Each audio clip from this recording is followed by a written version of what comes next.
So this is going to be a short video on how to use our test section. And we're going to go a little bit more into detail on using the entire spreadsheet just in case any of it was unclear from our other videos. So any test ideas are going to go right in here on this first column. If you have an idea that we aren't ready to run with yet, you just throw it in the test section. If you have a reason for it, you can go ahead and throw it in here, or if it's just kind of an idea, but you're not really sure what the reason is for doing the test, you can just throw this in right here. This section right here, you're just kind of explaining why you're trying out the test and what kind of your hypothesis is. Once you begin the test, you'll add the start date right here. So you can see that these tests have not begun because we don't have a start date. You can see this test also hasn't begun, even though it has a reason. We're just not ready to run it yet. And so that it doesn't have a start date. The end date right here, this is when you've made a decision on if it's working or not. This doesn't necessarily mean that you've run an A/B test and you've paused the one that didn't work. It could just mean that, hey, we have enough data here to objectively say that it is working. And so that's what this end date is. However, if you have decided, oh, this is or isn't working,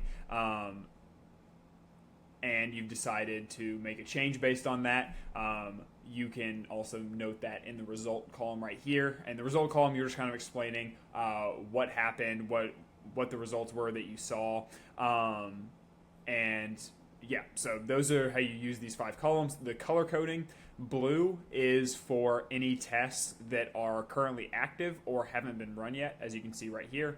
Green is for tests that had enough data for us to say it worked.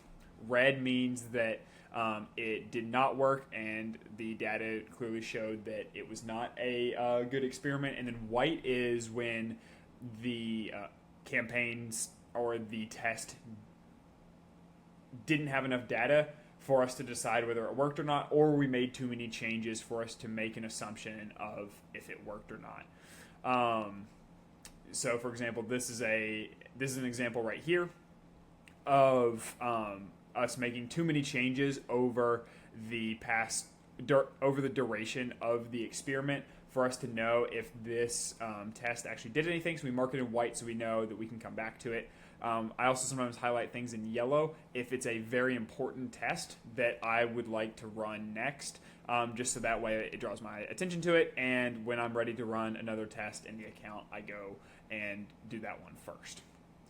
Moving over, action items. These are just going to be things that we want to do in the account that aren't necessarily going to be tested. We just know that we need to knock them out. For example, that could be adding assets, stuff like that you're not really testing to see if assets work. You just know that you need to add a couple more assets. Maybe you need to add UTM parameters, that sort of thing.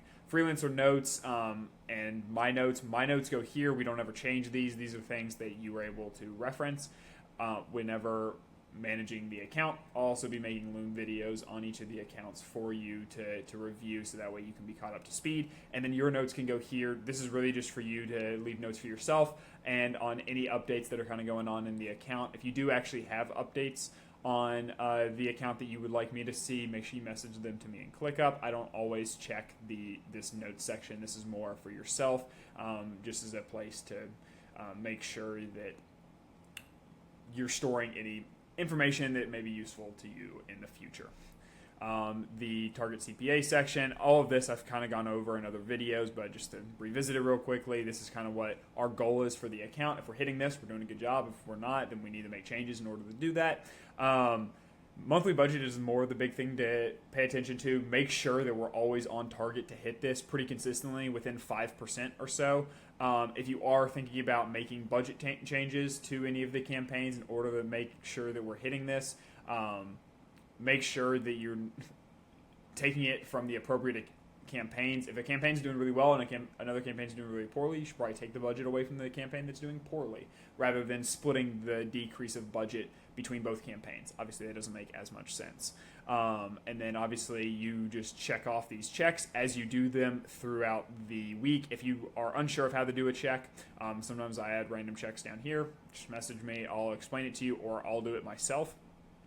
Then over here, this is just the client, and then this is just a little blurb about what the client is, what they offer. So hopefully that kind of covers everything that you need to do with this checklist. And then you're just going to want to make sure at the end of each week that you just come down here, you duplicate this sheet, and then you rename it to the following week.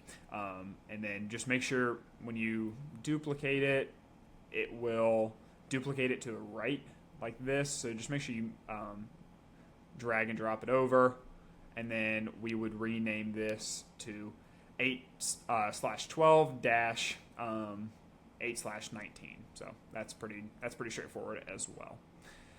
Let me know if you have any questions, and I hope this video helps.